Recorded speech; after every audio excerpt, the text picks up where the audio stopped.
Buenas, buenas, buenas, gente bonita. Bienvenidos a este día 16 de este Escriture 2023. Dejando atrás la semana del terror y ya entradísimos en la segunda mitad de este mes de lecciones y retos.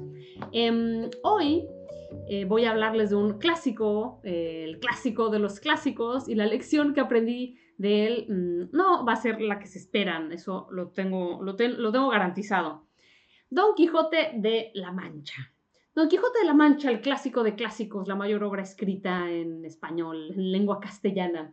¿Y cuál es la lección con la que yo me quedé de Don Quijote de la Mancha? Bueno, yo, como muchos de ustedes, tanto en España como en Latinoamérica, me vi obligada a leer fragmentos de Don Quijote en la secundaria, o sea, a los 12 o 13 años, cuando a mí lo que me interesaba era o leer el Club de las Niñeras, o el Club de los Cinco, o libros del barco de vapor, o Mujercitas por enésima vez, pero ciertamente no la historia de un héroe con el que yo no tenía cómo identificarme, héroe entre comillas, siempre, escrito en español antiguo y con una historia y referencias que no tenían absolutamente nada que ver con mi vida, ni en lenguaje, ni en contexto histórico, ni en contexto, ni en atmósfera, ni en absolutamente nada de nada.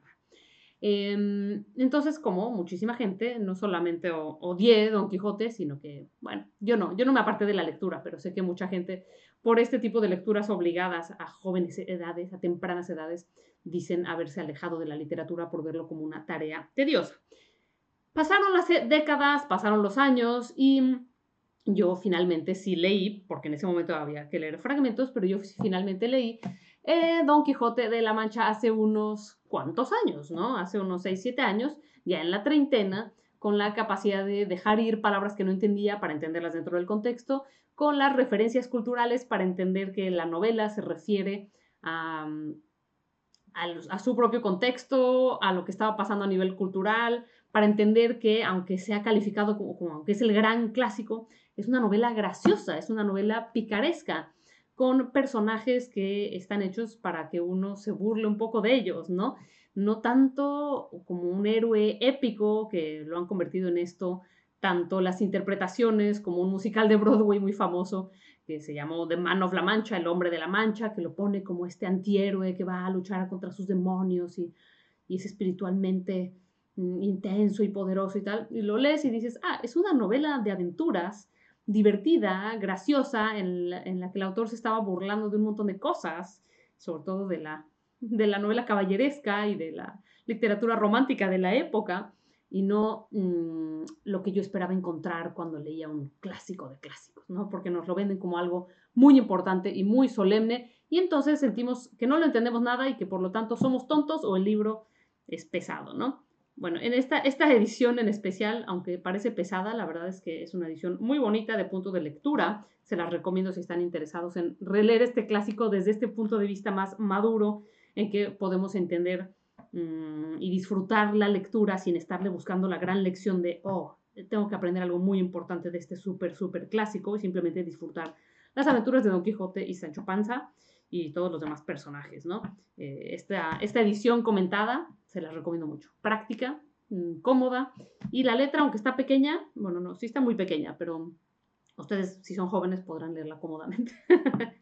La lección con la que yo me quedé, tanto después de mi primera lectura como después de mi segunda más real lectura, es que a veces es el libro correcto en el momento incorrecto. Seguro que esta no es la lección que querría que la academia querría que yo enunciara acerca de Don Quijote, pero esa es la lección con la que yo me quedé y que les quiero transmitir.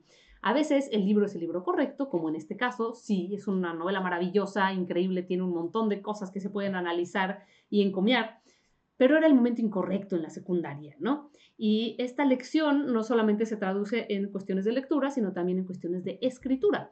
A veces tenemos la idea correcta y es una idea buena y simplemente no es el momento para escribirla, y esto puede ser por muchas razones distintas, ¿no? Por ejemplo, tengo una alumna en uno de mis talleres, bueno, una tallerista, que empezó a escribir una novela que era muy buena y estaba muy bien escrita, pero era de un tema muy mórbido y muy siniestro que la ponía a ella en un ánimo en el que no tenía ganas de estar en este momento de su vida, en que estaba recién enamorada, empezando un nuevo capítulo en otra parte, y lo que menos quería era tener que sumergirse en ese mundo tan oscuro que ella misma había creado y vivir ahí, ¿no? Durante un par de años. No le gustaba lo que la novela le hacía a su ánimo. Entonces la idea era correcta, pero el momento no era el momento correcto. Y hay otras razones por las que una novela, tanto para leer como para escribir, no es el momento correcto, ¿no? A mí me pasó lo mismo con Rayuela, cuando lo traté de leer, cuando mi hermano mayor lo estaba leyendo y él con sus referencias y su intelectualidad lo podía entender mucho mejor que yo y entonces yo no pude para nada aprovecharlo a los 15 años de edad que lo leí. Fue un desperdicio y hace poco lo volví a leer y dije, claro, ahí estaba, ahí estaba toda esta genialidad y yo no pude apreciarla. Y en cuanto a escritura, pues lo mismo, ¿no?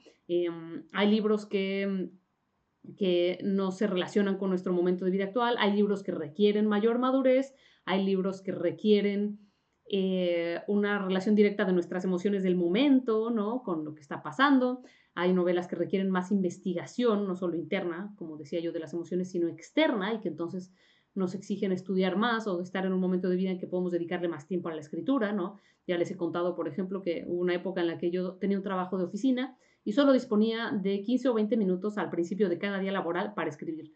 Ay, yo no hubiera podido escribir una novela que necesariamente iba a ir rápido como Gothic Doll, sino que escribí un cuento largo. A lo largo de todo un año, lo único que escribí fue un cuento, un relato de 35 páginas, del cual estoy muy orgullosa, pero no era el momento para escribir una novela que me hubiera requerido más porque esas eran mis circunstancias de vida, ¿no? Entonces esa lección de a veces es el libro correcto y no el momento correcto, pues a mí se me quedó mucho para dejar libros que no me estaban entusiasmando, tanto para leer como para escribir. Ahí se las dejo. Y el reto, ese sí, tiene que ver con las aventuras de Don Quijote y Sancho Panza, porque al final se trata de una novela de aventuras muy divertida y de lo que hoy se denominaría en términos cinematográficos una road movie. Una road movie es una de estas películas en la que un par de amigos o un par de amigas o un grupo de gente va de viaje por carretera y aprende mucho en el camino, ¿no? Y al final el destino es lo que menos importa. Road quiere decir camino, entonces una road movie, una película acerca del camino. Y aquí entran películas desde muy espirituales, filosóficas y profundas. Hay una película de Michael Douglas acerca del Camino de Santiago y esa sería una road movie, aunque no vaya en carretera, en coche, sino que va andando. Está Into the Wild, la de este chico, basada en una historia real de un chico que decidió irse a vivir fuera de la civilización y lo que va encontrando y aprendiendo en el camino. Me viene a la mente una vieja y malísima película de Britney Spears en la que ella se encuentra a sí misma en un viaje con sus amigas por carretera. Thelma y Louise también sería una road movie. En fin, podría continuar porque es un género bastante recurrido. Y al final, Don Quijote es una road movie de cierta manera, ¿no?